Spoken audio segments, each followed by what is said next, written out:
last class we have studied about concept of health. Every one of us in our life we have felt sick, and this is just because we have disease, any of the disease. So today we are going to study about the concept of disease.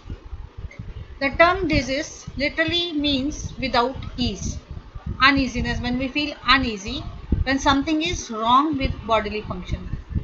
Illness refers to the presence of a specific disease and also to the individual's perception and behavior in response to the disease, as well as the impact of that disease on the psychosocial environment.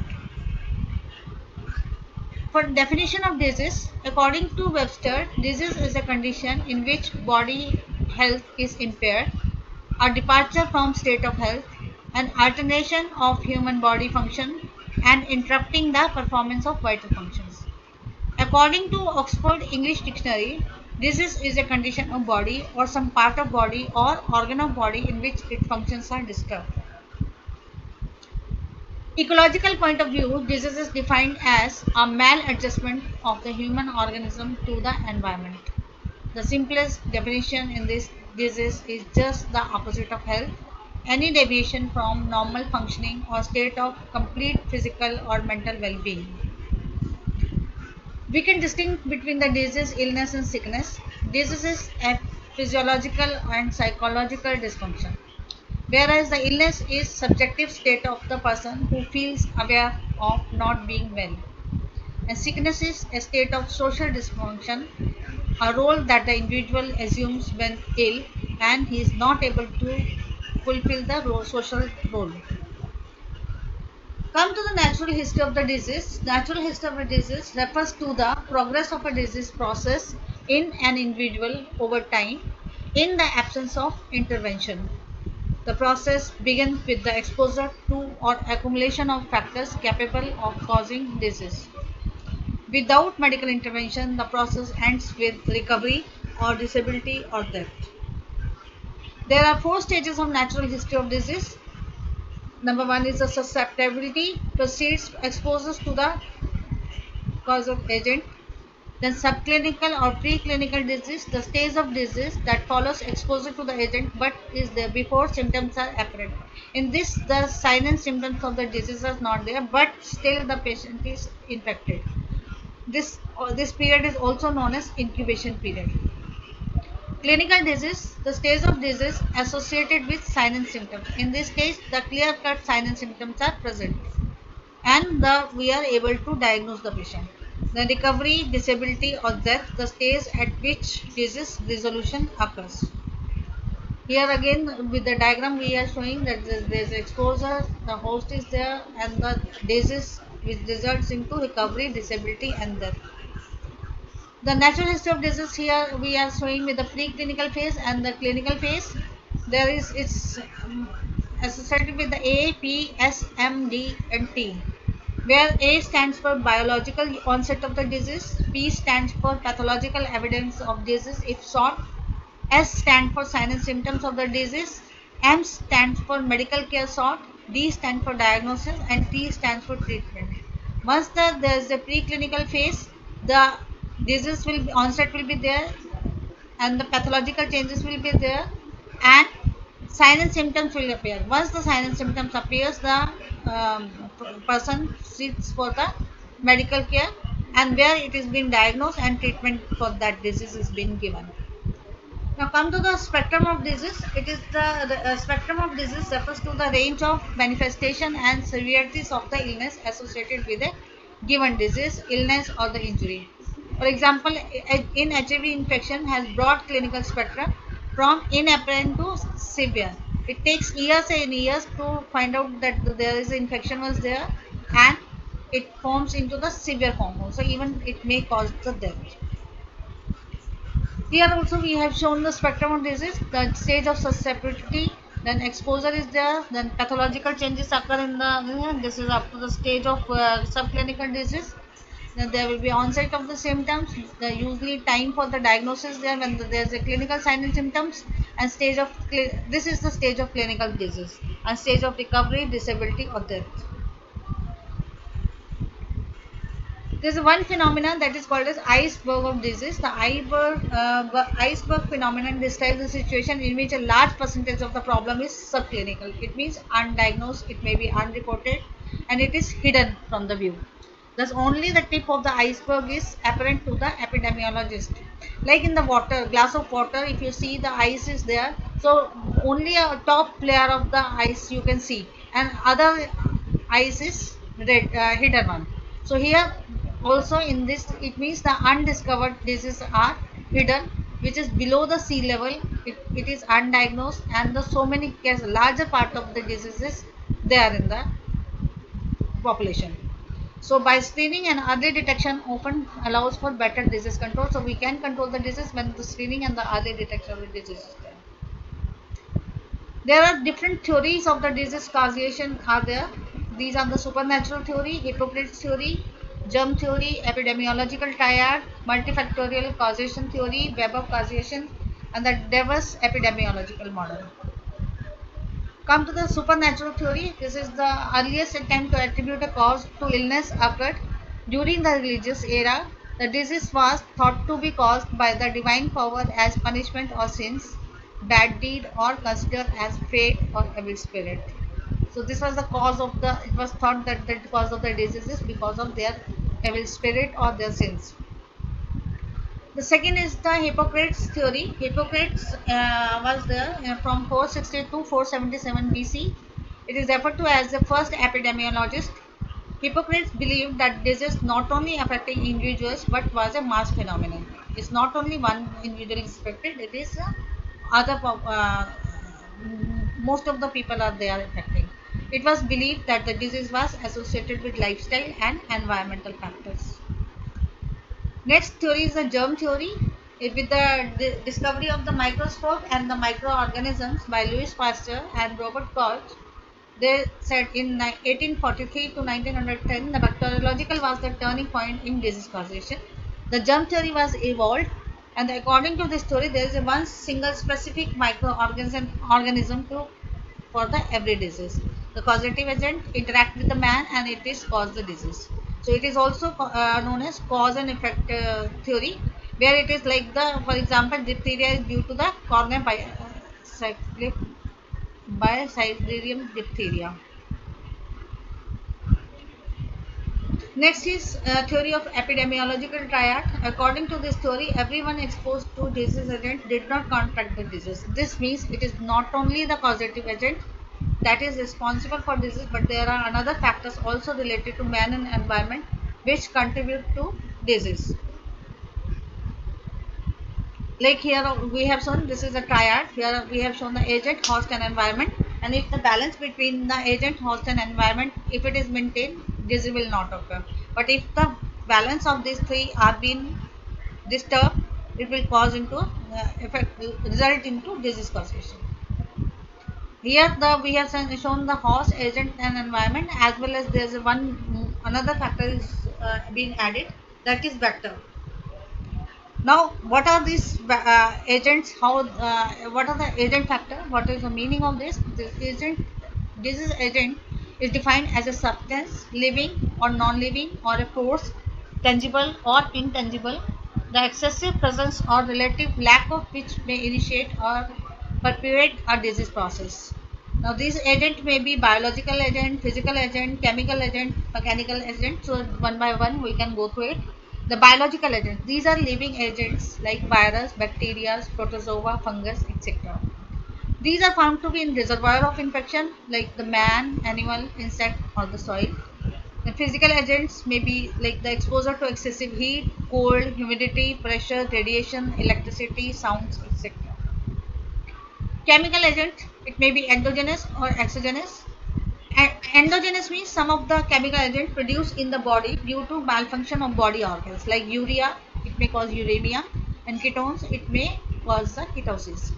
Then exogenous, these are the chemicals agents arising outside the body and enter through inhalation, indigestion, and inhalation like fumes, gases, allergens, and the insecticides.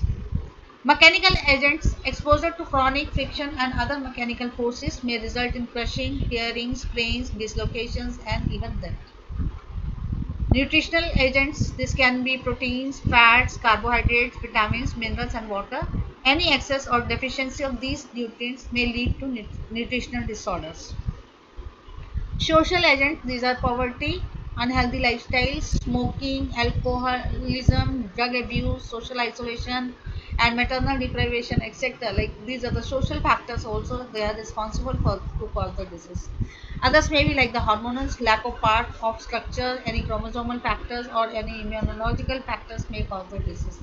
Now here the vector is a vector is an organism which transmit infection by conveying the pathogen from one host to another without causing disease itself, may be part of the infectious process. Like in the plague, the vector is vector is rat.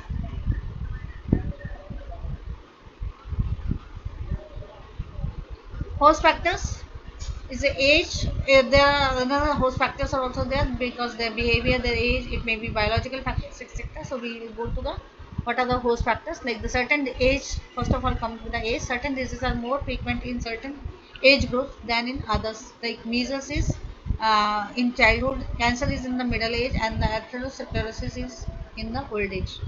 Some of the diseases are with the sex. In one sex they are more, and the other sex they are less. Like there are sex difference in disease occurrence. Diabetes is more frequent in females, and heart diseases are more frequent in males.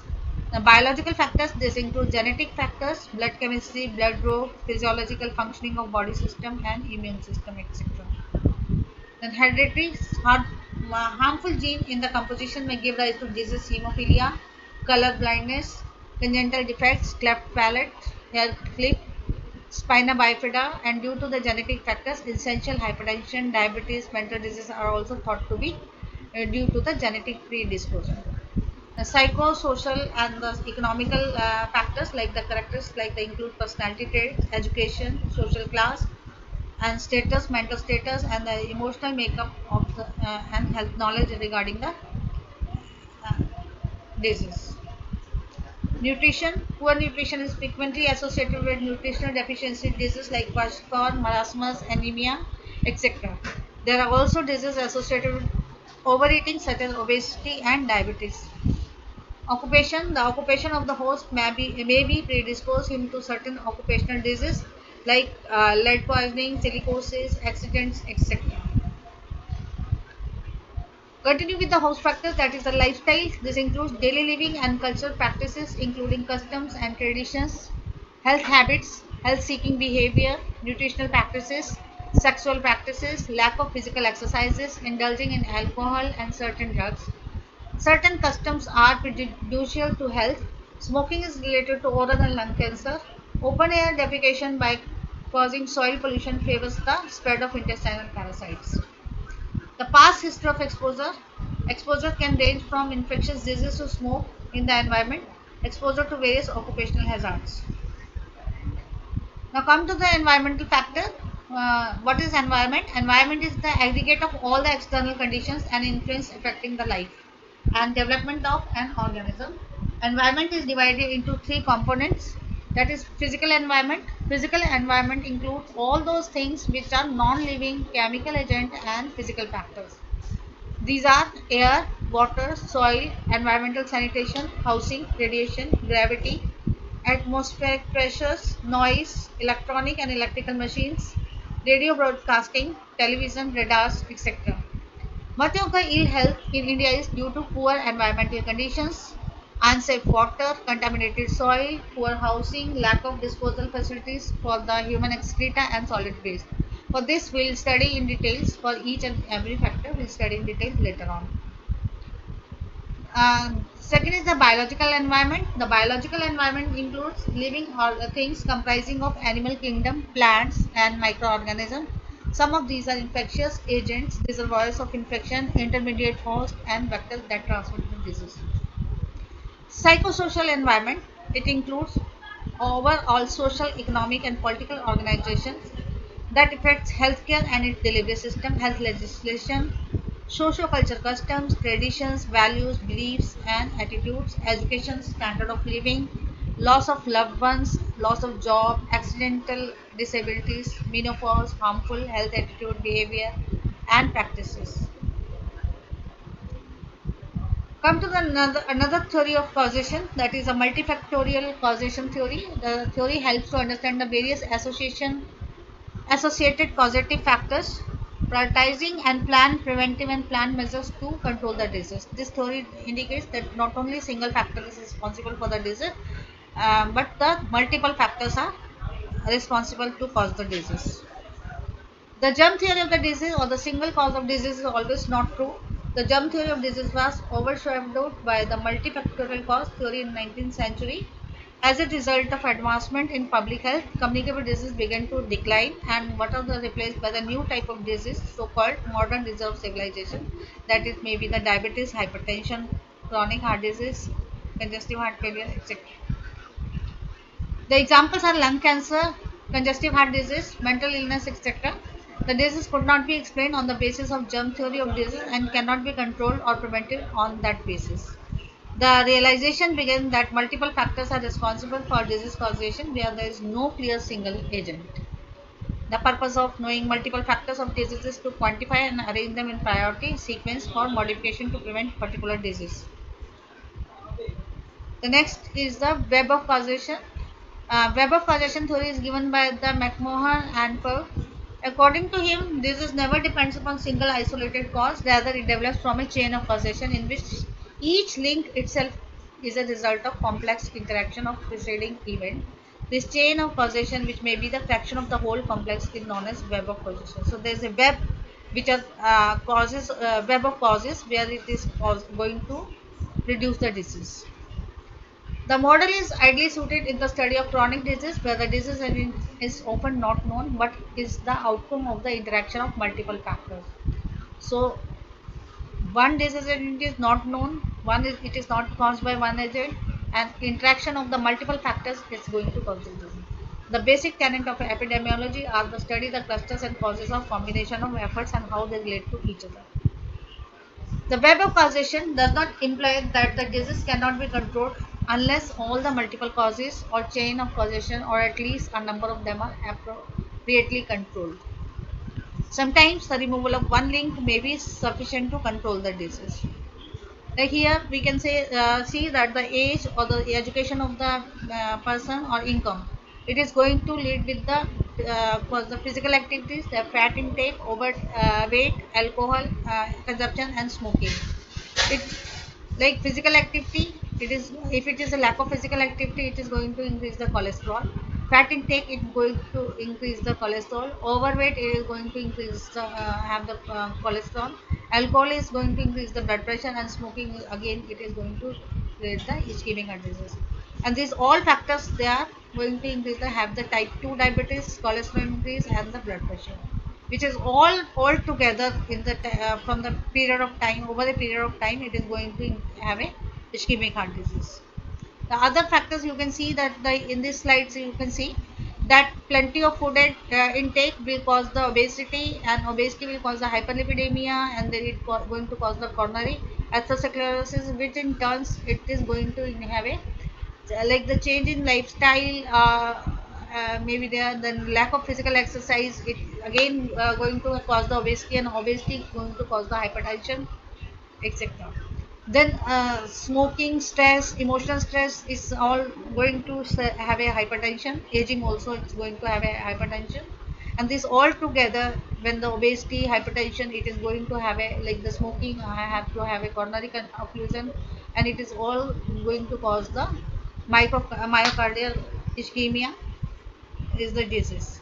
So these are the how the uh, it is been web of the causations are there to cause a one disease. The next theory is the diverse epidemiological model. This model is composed of four major categories of factors like the human biology, lifestyle, environmental, and the healthcare system.